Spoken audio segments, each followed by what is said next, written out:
இன்றைக்கி நான் வந்து கீரை கடைய போகிறேன். இதுக்கு வந்து அரைக்கீரை சிறுகீரை எடுத்துருக்குறேன். உங்கள்கிட்ட அரைக்கீரை இருந்தாலும் அரைக்கீரையும் போடலாம். இதை வந்து நல்லா க்ளீன் பண்ணி கழுவி வச்சுருக்கிறேன். காம்பு இந்தளவுக்கு எடுத்து போடுங்க. காம்பெல்லாம் நல்லா வெந்துருச்சுன்னா நல்லா மசிச்சுக்கும்.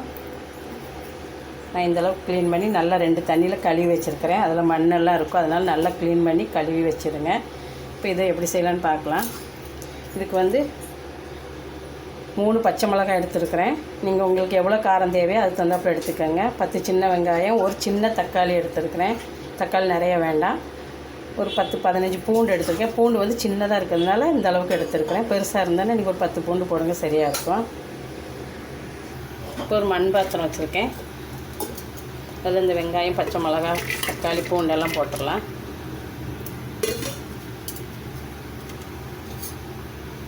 கொஞ்சமாக தண்ணி ஊற்றிக்கலாம். ஒரு அரை சொம்பு தண்ணி ஊற்றிருக்கிறேன்.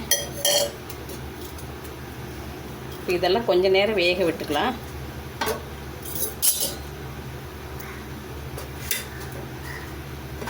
மூடி போட்டு கொஞ்சம் நேரம் வேக விடலாம். ஒரு 2-3 நிமிஷம் அப்படி கொதிக்க விட்டால் போதும், அதெல்லாம் வெந்து இருக்கும். இப்போ கீரை போடும்போது அதோடு சேர்ந்து வேகும். இப்போ கீரையை அள்ளி போட்டுக்கலாம்.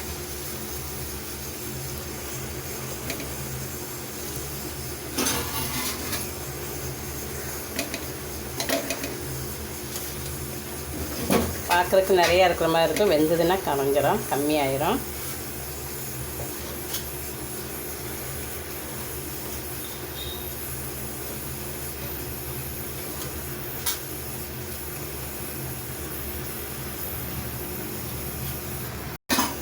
இப்போ நல்லா கலந்து விட்டுக்கலாம்.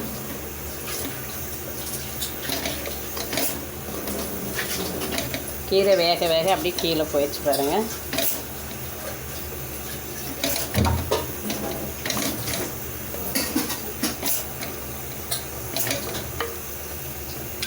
கொஞ்சம் நேரம் அப்படியே வேகட்டும்.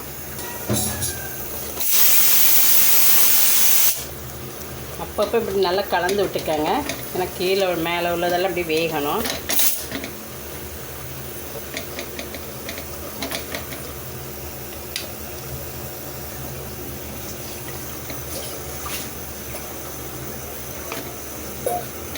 வெந்துருச்சான்னு பார்க்கலாம்.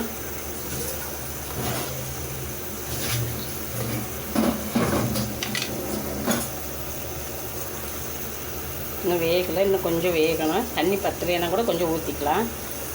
ஒரு அரை டம்ளர் ஊற்றிருக்கிறேன்.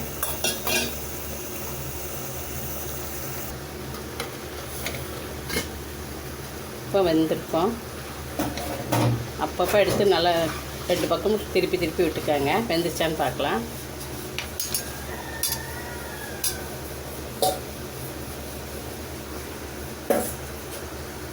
பாருங்கள், நல்லா வெந்துருச்சு. இப்போ கடைஞ்சால் சரியாக இருக்கும்.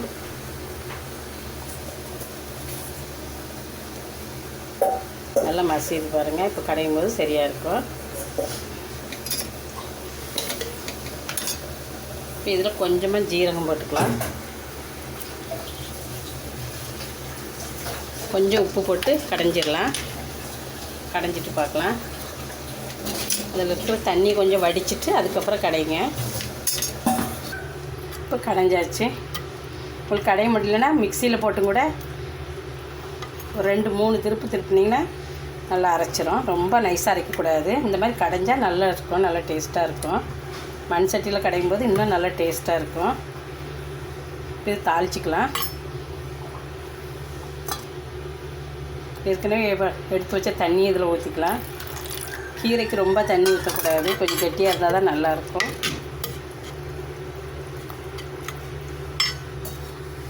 இது தாளிச்சிக்கலாம். கடாயை வச்சுருக்கு. கேஸ் பற்ற வச்சு தேங்காய் ஊற்றிக்கலாம். கீரைக்கு தேங்காய் தான் நல்லாயிருக்கும்.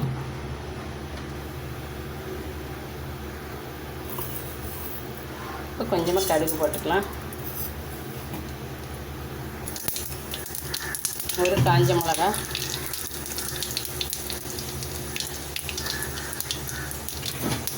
கொஞ்சமாக பெரிய வெங்காயம், ஒரு அரை பெரிய வெங்காயம் போட்டுருக்கேன்.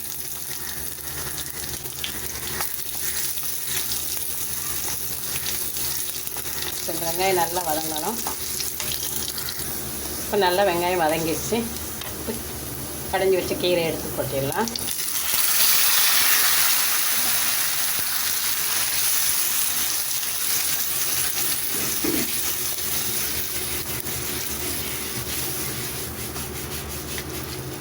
ஒரு கொதி வந்ததும் ஆஃப் பண்ணிடலாம். இந்த அளவுக்கு கெட்டியாக இருந்தால் தான் நல்லாயிருக்கும் தொட்டு சாப்பிட்றதுக்கு. இதுக்கு வந்து தக்காளி கடைசல் வச்சு பருப்பு குழம்பு இந்த மாதிரி சாம்பார் இதுக்கெல்லாம் வச்சு சைடிஷாக வச்சிங்கன்னா நல்லாயிருக்கும். மிக்சியில் அரைக்கும்போது நீங்கள் பல்ஸ் மோடில் போட்டு 2 தடவை சுற்றினீங்கன்னாவே போதும், அரைப்பட்டுரும். ரொம்ப நைஸாக அரைக்கக்கூடாது, இல்லைன்னா வலுவலுன்னு அரைகிறோம். இப்போ இதை எடுத்துடலாம். இப்போ ஆஃப் பண்ணிடலாம். இந்த வீடியோ பிடிச்சிருந்ததுன்னா லைக் பண்ணுங்கள், ஷேர் பண்ணுங்கள். இது வரைக்கும் சப்ஸ்கிரைப் பண்ணாதுங்க சப்ஸ்கிரைப் பண்ணுங்கள். கூடவே பக்கத்தில் இருக்கிற பெல் பட்டனை கிளிக் பண்ணுங்கள். நன்றி, வணக்கம்.